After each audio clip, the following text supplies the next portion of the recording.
Ku izina rya Data n'irya Mwana n'irya Mutima Mweranda, amen. Bana b'Imana, ndacyabandanya no gushinga intahe ngeze ku video ya 19 canke se video canke se audio ya 19. Nariko ndababwira uko umusore mwiza yanyambitse impeta, noneho rero ngiye noneho kubabwira uko iyi mpeta naje kuyibona. Noneho narababwiye ukuntu mwene wacu yari yarandungikiye amavuta. Igihe nagira iryo yerekwa ry'impeta hari kuwa gatandatu, sinzobyibagira, hari kuwa gatandatu. Basi rero uwo munsi wa kuwa gatandatu twaravuye aho hantu twagiye kwakira uwo mumama, ndataha muhira, nirirwa muhira kuwa Mungu, buraca kuwa Mungu, haraba kuwa mbere. Noneho ku munsi wa mbere hari umuntu w'umumama, kuwa mbere kuwa kabiri hari umuntu w'umumama. Uwo muntu w'umumama yari yaje, baraje barantora banjana iwabo, nari ngiye kuraba umwana umwuzukuru. Ni wa mumama nababwira yahora nyitaho akamfasha akanyitwararika. Noneho rero ntaha ku mugoroba w'ijoro, naje ari ku mugoroba w'ijoro barantahana kuko icyo gihe je sinashobora no kudrivinga imodoka. Rimwe na rimwe naratwaza, ariko ari ahantu hatari hafi yo muhira sinatwaza imodoka. Nshitse muhira uwo munsi wo kuwa mbere canke kuwa kabiri, kuwa kabiri, ngiye kubona mbona ku rugi rwanje hariko agapapuro, kari agapapuro ko kw'iposita. Ndagatora ndaraba, mbona bambwiye ko kw'iposita hari umuzigo wanje. Basi ubwo nca ndatora ko gakaratasi ndakajana mu nzu, bwari bwije. Hanyuma tuja mu cyumba n'abana banje turasenga. Icyo gihe twakunda gusengera mu cyumba twaryamamo, kandi je icyo gihe nakunda kuyiryamira mu cyumba cy'abana, kuko uwundi wa mwana yarakuze muri babandi, nari narageze igihe ndamurungika i Burundi kwigayo. Noneho rero mugabo nkumva mu mutima hari ijwi rimbwira ati nyamuna raba ko gapapuro wosanga ari wa muzigo wawe. Jewe rero muri jewe numva ko ako gapapuro ari imashini isya ubumera nari natumye ko China. Musaza yari yafashije arayodaringa yo gusya ubumera muri China, ariko ntabwo ari zijya mashini zinini, ni abaraka mashini nyene utereka ahantu ukisyera ibiro 10-50 canke gusa nigarenze ibiro 50 ku munsi, bishakirwa ibiro 50 kubera je ndanywa impeke, kandi mu impeke je nikoreye keshi kugira ntibiri mu bintu by'imyambiro byotuma mboregwa. Canibaza ati ngira ni nyaka mashini. Basi rero mugabo njyamye nasenze namaze no kuryama, umutima uranga, nkumva ijwi rirangira ati raba ko ari bya bintu byawe byari byarahereze mu nzira. Niho rero nongera ndabyuka ntireka ndabe zanamba mwene wacu yandungikira. Ndaziraba nca mbona izo trake namba ni za zindi zo mu Burundi mwene wacu yandungikira, zirimo ya mavuta, zirimo ndavuga nti yo ntariko mana, nubuko ko ya mavuta yoba yajemwo, nubuko ko ni basi rero bukeye nabiraje ku mutima. Bukeye umusore wa mama bankunda b'Abanyarwanda araza aje kujana abana banje ku ishure, baraza kumfasha baje kunjanira abana ku ishure. Ndamubwira nuraza ku ipostari y'umuzigo wanje, fasha udoropa abana ku ishure, ucucana ku iposita ndabo uko uwo muzigo wanje ndawutore toke twarajanye aradoropa abana banje ku ishure ducana ku iposita ducanye ku iposita nta nibyo nari gushobora guterura we turinzirana abari we aterura uwo muzigo wanje awushira mu modoka yiwe hanyuma duca turatahana cana mubwira arinjira ni rero uyu muzigo wunjanira yajya ku gitanda cyane ndamwereka anjanira ku gitanda cyanje atereka uwo muzigo ateretse uwo muzigo aca arigira je ndavuga nti ngiye guhiga imbugita kugira ngo ntabure ndabe ibintu birimo ndabe ko ya mavuta numva umutima uri kuri ya mavuta nibaza nti ya mavuta barayataye canke yaraje basi ndagenda ntora imbugita nza gutabura ndatabura igikarito noneho nabiraba nagira iki niko naraba hari igitenge nyene yari yaratekeyemo ibyo bintu ariko hakabamo n'ibintu by'inkoko z'ibiseke ibintu nk'ibyo mugabo nkibikorakora ngo ntamwe kubona nca mbona hakorotse impeta aleluya amen mbona hakorotse impeta nyampeta rero niyi ca ntora iyo mpeta iyi mpeta ikorotse ivuye ku ijuru iyi mpeta ivuye muri ibi bintu iyi mpeta ivuye ndavuga nti uko byogenda kose ntacyo kizima mbonye ya mpeta numva ijwi rirambwira ngo iyo ni ya mpeta hanyuma kubera igihe nahora nerekwa ibintu by'amavuta nahora nerekwa ngo mbona ukuntu ayo mavuta nshikiriye ukuntu nzoca muri dushe nkiyoza neza hanyuma amavuta nkaca ndayisiga hano mu ruhanga basi rero mw'iryo joro kandi nari naraye ndarota ibijanye n'impeta kandi n'ibyayo mavuta hanyuma nca ntangura kuraba mbona harimo amashapure noneho mbona agacupa nerekwa wa muntu anzaniye ngo nkaca ntega ibiganza byanje akasukiramwo amavuta mbona niko nyene byose naciye shira hasi na ya mpeta nshashira aho ku gitanda kuri icyo byari bitekeye mu gitenge nayo namubwiye ati azonshirire mu gitenge kandi nya gitenge murabona iyi ni meza ya Yezu Kristo mporera ku butumwa icyo gitenge rero cyari iki niyo mpamvu iki gitenge nikigera kibura munsi nicyo mbanza gusasa kumbure nkasasa n'ibindi bitambara hanyuma nkarenza ko n'ikindi nyene kugira mu nzu ya Yezu Kristo mu cyumba cy'amasengesho cyanjewe na Yezu Kristo hameze neza urabona ko mba nashizeho n'udushugwe ndamushimira Yezu ko yampaye amashugwe ku irembo ryanje cyane aho nshaka jewe nyene ndayiterera sinzi abandi bambwiye ati none ayo mashugwe bibaza ngo ndakura handi hantu oya amashugwe mubona ngaha abari imbere y'umuryango wanje ndayakura mu majaride yanje aho nayateye fasha gushimira Yezu kuko iki kibazo yaragikemuye naciye nja rero muri bathroom ndabanza nja muri ya mazi bishungururirako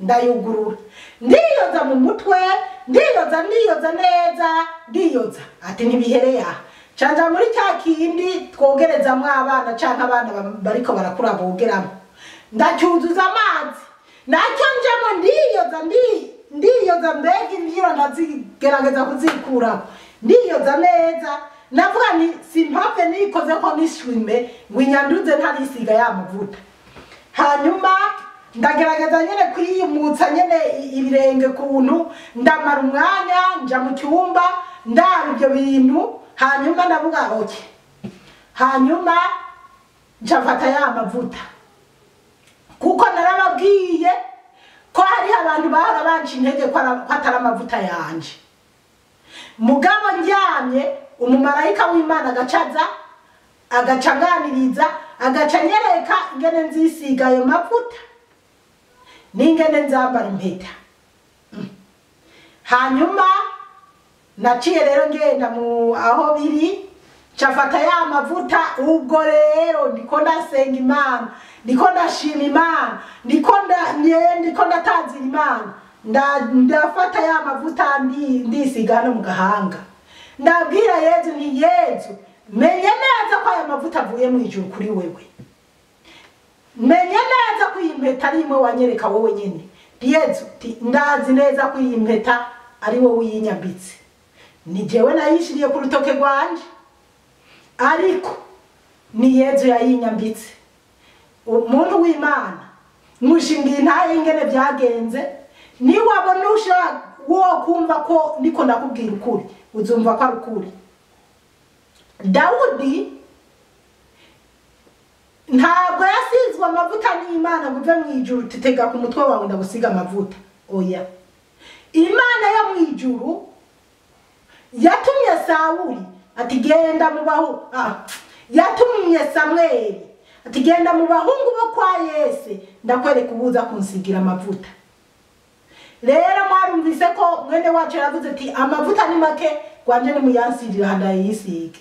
Mu byukuri mwene wacu nawe Imana iramukundira mukoresha, ariko bajya bahora banci intege bavuga ati oya ibyo wowe urerekwa mugabo ajya yari amavuta yanje n'amavuta atuma n'uyu munsi niko ndakora ubutumwa.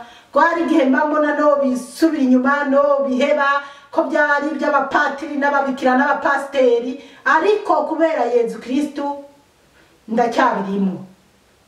Iyo mpeta rero canayiyambika ni naho woza n'urushinga ukagira iki, naho wogira iki, ntiwonyumvisha ko iyi mpeta atari Yezu Kristo yayinyambitse.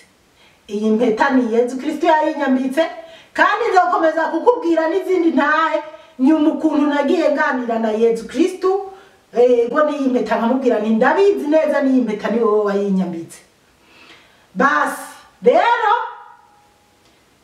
ni nambara iyi mpeta nisigana ya mavuta ndasenga. Narasenze bana b'Imana, bijya bakubwira ati bijya bakubwira narasenze ndasenga ndumva ko mutima mweranda anyururukiyeko kabisa, anyururukiyeko. Murabizi ko nigeze kubabwira ko nigeze kwerekwa Imana, nigeze kwereka Imana ituma umumarayika ngo atwigishe mutima mweranda wariwe. Rero nubundi narasenze mutima mweranda aranzako, ndumva neza ko ari amavuta yanje, kandi ndumva neza ko iyi ari mpeta Yezu Kristo anyambitse. Rero irijya yerekwa rero nababwiye bya wa musore mwiza yanyambitse impeta akambwira ko andindiriye. Ubwo nyene Yezu yari karabishitsa, kubera Yezu yarantoye ngo ndamukorere. Wanashaka icyo gihe siho Yezu yambwiye kumukorera, nabyo nzobikubwira ingene Yezu yampagurukije noneho kumukorera. Ariko Yezu yaranteguye, aranyereka ko nzohura n'ibigeragezo bitandukanye mu nzira nzoba ndiko ndacamo. N'ubu mpura n'ibigeragezo. Hari abandika ku makomenti ugasanga bariko barantuka, hari abantu mpamagara bakambwira ati wewe reka kwishira ahantu utari, ntabwo uri umukozi w'Imana. Ibyo bireke ntiwabigenewe. Wewe nta mukatolika yerekwa, nta mukatolika kuganira n'Imana. Abakatolika ariko bana b'Imana, uri umukatolika, uri umuventisi, uri umupenikoti, uri umuki, aho hose Yezu arahari. Narababwiye uko Yezu yigeze kunkoresha no kubo tudasangiye amadini. Ndashimba Yezu n'uyu munsi arabikora. Nka niyumvira ni abantu bamwe batemera Yezu, kubera iki Yezu ambwira ni ndabaha ikintu, ndabaye nyimbari ibyo gufungura ibintu nk'ibyo. Yezu Kristo ari mu madini yose. Yezu Kristo uwo wese amwubaha Yezu aramukunda. Ubwo rero muri Nyamisi rero nakomeje kuza nerekwa maze kubona iyo mpeta nkamara no kwisiga ayo mavuta hagiye haba n'ibindi byinshi byo gukora. Imana ikankoresha ibintu, Imana ikanyereka abantu ubutumwa nkabubaha, uraba ari Burundi, uraba ari za Tanzania, za Kongo, hirya no hino. Uri n'abazungu. Hari uwundi munsi umwe nari ku rusengero mbona umuntu w'umuzungu araje araciye bugufi imbere yanje arangira ni ndamusengere, ndamaramara kubera n'imisa yari isohotse, nibaza nti ese umupatiri niyabona jewe umuntu abantu bariko baranyegera ni ndabasenge ningira iki, bavuga ko ari biki. Ariko kwari kubera Imana iriko iranyereka ko jewe uwari we wese nabwo w'umuzungu n'ubwo umunyabaki izo munkoresha ko, kandi ko impaye uburenganzira bwo gufasha n'abazungu. Kuko mwayo mashapure yazananye n'iyi mpeta na ya mavuta harimo noneho amashapure menshi y'ububabare bwa Bikira Mariya. Rero nkarota mwijoro, nkarota mpura n'umuzungu, mugabo nkabona kumenga biraza kungora kubimwigisha. Ariko Imana yonyene yarabikoze, nisanga ndose noneho ishapure y'ububabare bwa Bikira Mariya mu Cyongereza. Ubwa mbere byabanje kungora, ariko nza kubibona Imana yonyene iranyereka ko kuri YouTube ariho nzoza nabikorera. Njewe fata agapapuro ndandika, ugiye muri YouTube ukandika ngo the 7 sorrows for Rosary, or Rosary for the 7 sorrows, ucubona ishapure y'ububabare bwa Bikira Mariya mu Cyongereza. Naciye nandika iryo jambo, naragiye kuri YouTube, nari nabirose. Hanyuma ndaja kuri YouTube ngira bya bindi ndabigize cambo nabiraje, canangura kubona ishapure y'ububabare bwa Bikira Mariya mu Cyongereza. Hanyuma ndabyandika ku gapapuro.